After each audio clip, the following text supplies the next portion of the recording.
Hello everyone, this is Xrath here, and today we're here for a little bit of a different video than we are used to.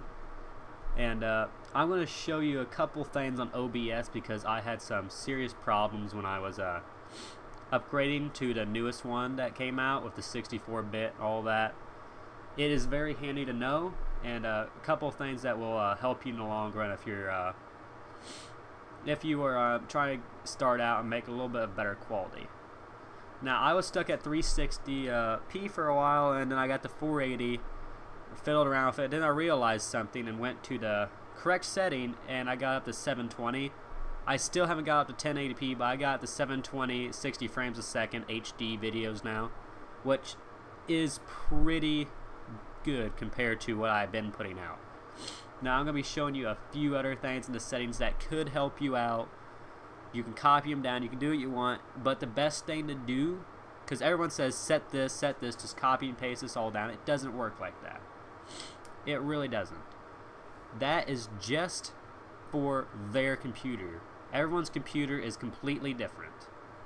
You want to set it up how you are, so I had to fiddle around with mine.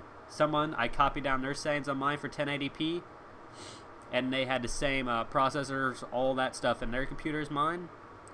Mine did not even get up above 360. Sorry, I still got a little bit of a cold from last time, but I'm going to show you a couple of my settings and a couple things that when you see YouTubers with different OBSs and stuff, how it'll clear it up. Now, when you go to OBS, you start off here in general. You don't really have to change anything, but you come to theme. Now, I think this is easier on your eyes. You just change the theme to dark, and that's how it usually looks for other YouTubers. Because that was starting to confuse me just a little bit. Are they running on a different type of OBS? No. That's all it really is. Most of you probably figured that out by now, but just in case you haven't, it's there now that you have it. Now, I don't mess with streams, so I'm not going to try to tell you stuff I do not know, but I'll go in here and tell you this. Right here, you just click what you want to stream on. But streaming is pretty simple. Usually I used to stream on Twitch, which was pretty easy. I suggest that site because it's simple. You can make your own little account very quickly, easily. But here's where it comes in right here. You want to, again, not streaming, but go to recording. Output file. I usually keep mine output file, but it's preference depending on where you want to, what you want to do, how you're going to load it up. I kept this as default. I have my video bytes currently at 10,000. Now, I can go up to 20,000, and I can go up to 30,000, but it doesn't make much of a difference for my computer. 10,000 I have it on can usually get me 720p. Now, you can also fiddle around with it. I suggest putting down 10,000, making a few test videos, uploading them, and fiddling around with it just to get it right on your computer. Because again, everyone's computer is different. I have mine 10,000, which means if you go higher, you're going to also have a bigger file. So you also have to watch out about how much space and how much time it's actually going to take to upload. So always watch out for that. Audio, I left this unput, but you can also change these to max and get slightly better quality, but I'm not going to mess with that right at this moment. Like here, I think it's 360 for highest audio quality. You're just going to go down here, click apply. Now after that, you're going to go down to video. Now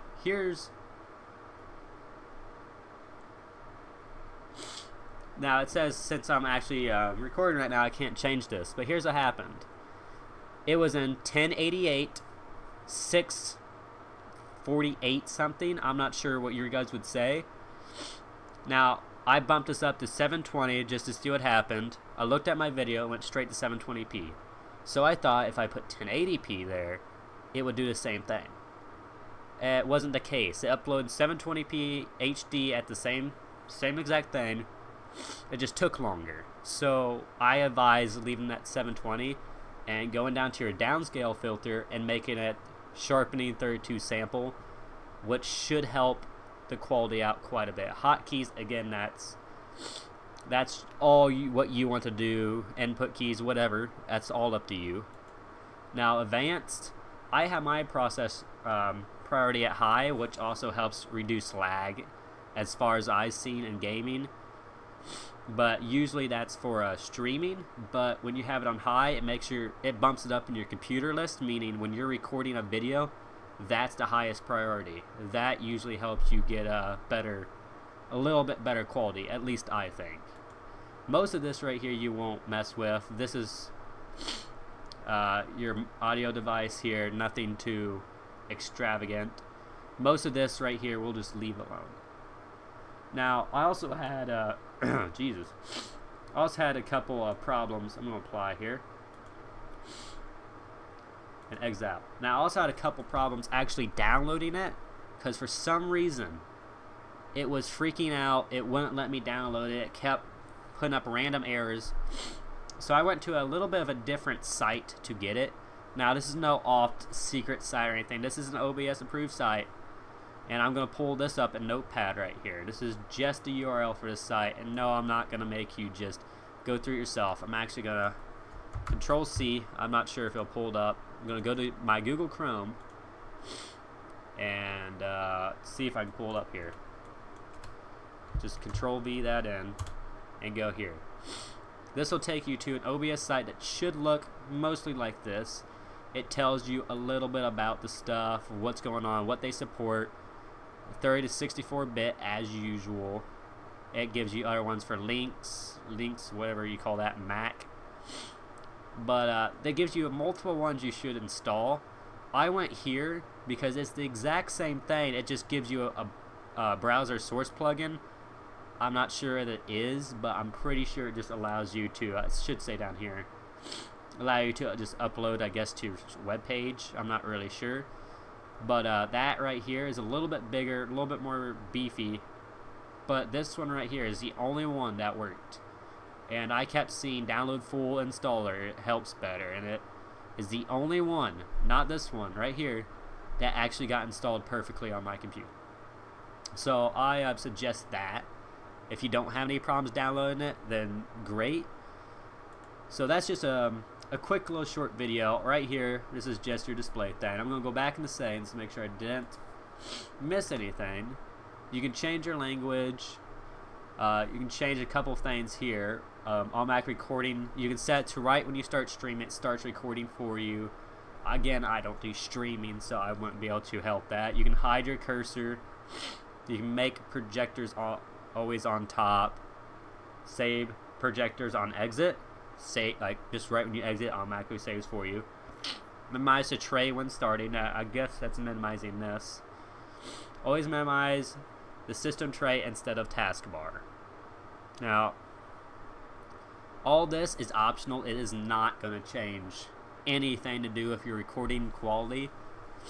Now, if you are streaming, I do know one thing about that. Your bytes, you should keep it on here because this is the most simple, easiest way to work with it. Go to advanced. Always keep this at 3,500. Now you can go down a little bit, but never go up because it's just a little bit too much, I've heard, and all the big YouTubers always use 3,500. You should keep this at faster, or even if you can go up to ultra fast, you might as well. You can put this as main or high. It doesn't really matter as far as I can find out. But you should always keep these at 3,500 because if you could go up to 10,000, but it's just doesn't turn out right, if I would say that. So always stick with 3,500 because it keeps up, especially if you don't have really good Wi-Fi, because that right there is what really matters. Now I'm not sure if they actually have this. No, I don't think they do. So right there is just a quick little heads up on the OBS thing, how you can change your thing, and a couple little settings that may take your videos from 360 to 480 to 720 in a snap. Really easy, really helpful. And instead of me just listing these out, I just want to show you a heads up of some of these things like right here, so you guys can figure this out quickly and get key components. And remember, Everyone's computer's different, so fiddle around with a few of these things. Okay? Now, I think everything I've covered would help you. Yes, I'll just save the changes. Now, I have the newest one right here, which is slightly different than the previous. This one didn't come out too long ago, but it has been really good and really helpful so far, so I suggest updating quickly to that. And I believe you should be able to do that somewhere up here, checking for updates. Just quickly check that, update your thing to the newest one, and it is very helpful. It's newer, it's up to date, and it's helpful. Again, the site is right here. I will put it down in the links below just in case you need somewhere to go, because you can't get the download. So, thank you everyone for watching. This was Extra Wrath, and I'll see you all next time.